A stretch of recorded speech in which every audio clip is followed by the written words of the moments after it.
I had come to Goa right after the first lockdown to make a cinematic travel film because there wouldn't be any tourists and you could really see the soul of the place, the true spirit of Goa. Everything was clean and crystal clear, and I could capture some amazing footage. And after COVID, everyone just wanted to get out and travel. So this actually changed the entire tapestry of the tourism industry of our country.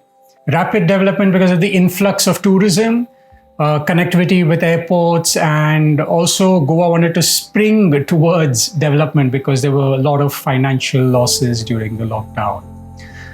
So now in 2024, let's see how Goa really is. Is the spirit of Goa still alive, or is it completely shrouded with fancy restaurants, pubs, alcohol, and much more? Let's find out.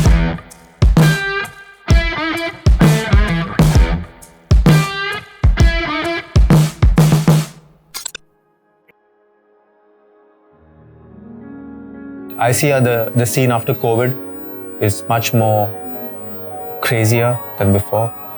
COVID time was the best for me. Like I used to be like, open roads like before, like how I grew up in Goa. It was like that. I was the only one on the road. I was like, wow, amazing. You interact with few people, just one or two people. I say hi. They're also scared about something's going to happen to them, and I'm like, this is the way Goa should be. Not so much development, not like brutally destroying your future. I met one of my band members recently, and he was telling me he's a very old person, and he was telling me he came in 1974 and he met his friend who was coming from before, and apparently the friend told him that, man, Goa is finished, mate. It's over. It's all gonna change. So in 1974, somebody already said it is already changing. Correct. So we are already 50 years later. Yeah. And I think the evolving part is going to be constant. So I had come here when I was 23. That's 3 years back. And I think I saw the end of the pinnacle of what I feel is Goa. And I've been seeing the end of it, and I see it go towards being commercialized so much. So yeah, when I was here, it was like the end of lockdown, and it was mostly just, hippies and Arambol and doing the thing. And eventually now it's like this very commercial crowd that's coming over, and the businesses are getting more commercial now. So yeah, it's a huge change, and the future does not look like it's going towards anything else but more commercial. So what has happened is so many people with so much money have come here and have just poured money into their businesses and turned it into something fancy, which is not the vibe of Goa. It may be the vibe of Delhi, it may be the vibe of cities, but Goa is supposed to be shacks, it's supposed to be raw, and that feeling is going away because people just want to bring in the fanciness, they want to bring in the big money, the stuff that I don't think is part of the vibe of Goa. It's a more raw, artistic feeling that we have here, but yeah, complete Mandrem is like gone to shit. I'm sorry for my language, but it's just so bad now. It's all super commercial. So yeah, that's majorly what's happening. Asad, Anjana, slowly Arambol is getting there. A lot of people from Delhi, and yeah. But do you feel that the resort owners are making their places in such a way that it can attract those kind of tourists, which is driving away the true nature lovers and people who truly love Goa? Yeah, pretty much. So these resorts will kind of attract the people who I like to call I love Goa people, who will wear like this, yeah, I love Goa t-shirts. And oh my god, these people just want to drink alcohol and yeah, just ruin the vibe of the place. And I think most of everyone will agree with what I'm saying. There is a big drastic new wave that came after COVID, basically. Yeah. After COVID, Absolutely. there is a lot of investment that's coming from North India. That has become Goa is the new Delhi, is what people are talking about. Absolutely correct. So Actually. So we don't know where it is headed. The new airport is a big blessing. It's very close to everybody. Yeah. It saves a lot of time and everything, but also it brings its own added minus. That is the not good side of it. Yeah. The negative side of it. Yeah. So it's become more cheaper, so more tourists are able to come, and not now there are more conscious tourists, I would say, who knows why they're going to Goa. Okay, I want to go to Goa to enjoy. I want to go to Goa to just do the sightseeing. I want to go to Goa to see what is this party culture. I want to go to Goa just to go to casino. So Just to get drunk. or just to get drunk, And during this entire development and phase, also the music industry has taken a back seat because real creativity and art was not primary but secondary. And primary was to just push Instagram videos and posts with anybody who's a DJ, and get likes and get footfalls. Music is culture. Yeah, it is in a big way, and that is getting destroyed. For example, we talk about psytrance also. It's a part of our Goa culture, the music over here. That also, the psytrance from before was very meaningful. There was something to that music. Nowadays, even with photography, with everything you see on the net, it's very it's like a clone of one another. And of course, the new investors, the new brands, the new companies, the new restaurant cafes, they kind of very eager to make their brands. So they're just trying to call these famous people, or Instagram kind of a thing is happening for sure. Yeah, I saw The reality art is taken maybe 2 steps back, not 2 steps back.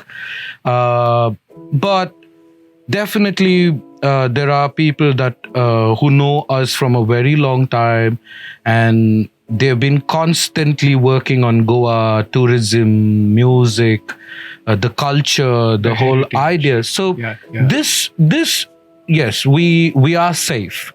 It's like a bathroom everywhere you go. People are spending so much money. The people from my industry, they're spending loads of money to design a venue, but they don't focus on the sound. And the main reason you're bringing people there is the sound. Yeah, the main ambience is sound. It's sound, exactly. Sound is the secret of the universe. And I can talk so much about this subject in very layman's terms because I want lay people to understand what's happening. I won't talk too much technical, How do you think Baga was before? And now it's like, the music is clashing from every shack where you walk. Exactly. One is trying to say, mine is louder than yours. And that's become a hassle.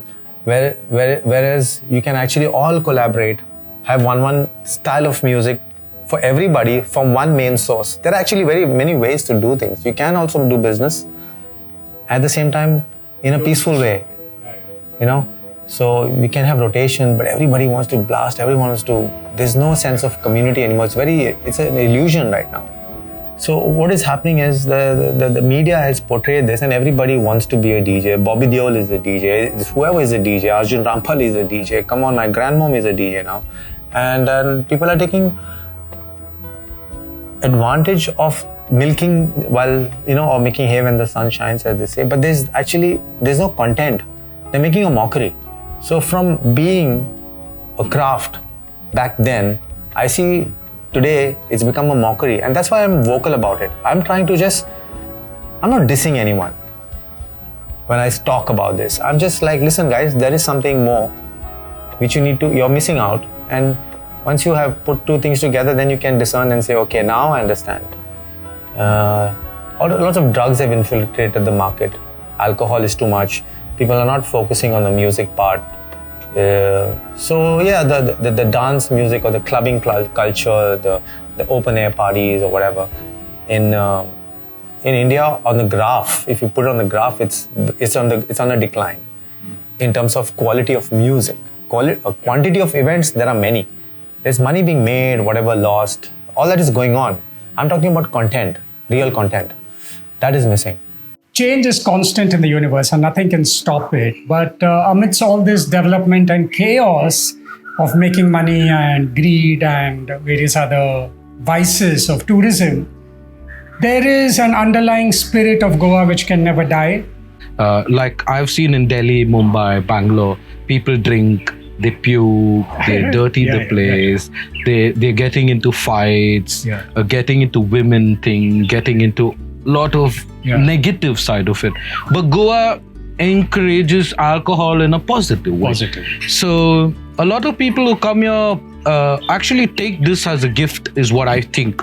How to responsibly or consciously consume this alcohol. You cannot, but in a way you can try to be a little bit conscious. Limited and responsible drinking. It's happening. It's a constant change.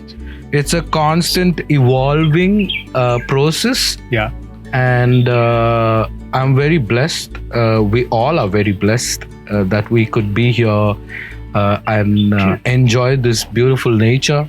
First of all, this is what I do. I came here for, and slowly, even this is slowly changing. The nature, the weather is changing. A lot of constant change is happening. I can feel it. I can see it. But we don't know what is the future. So every place is unique on its own, and so you just take what you want, what you see from it. Yeah, absolutely. So how I feel is that Goa is not just a place, it is a state of mind. So people can definitely come here with a lot of creative process, a lot of art related processes, a lot of entertainment stuff. And also it's a developing state. So the state needs a lot of good people who can bring good things. To me, it's freedom. Goa is about freedom in the right sense. You know, freedom of being what you want to be, what you feel on the inside, you express it on the outside. The freedom of choice, the freedom of just roaming around, being around nature. That's the beauty of this place. This one word called freedom, where you explore the intricacies of what freedom actually means to you.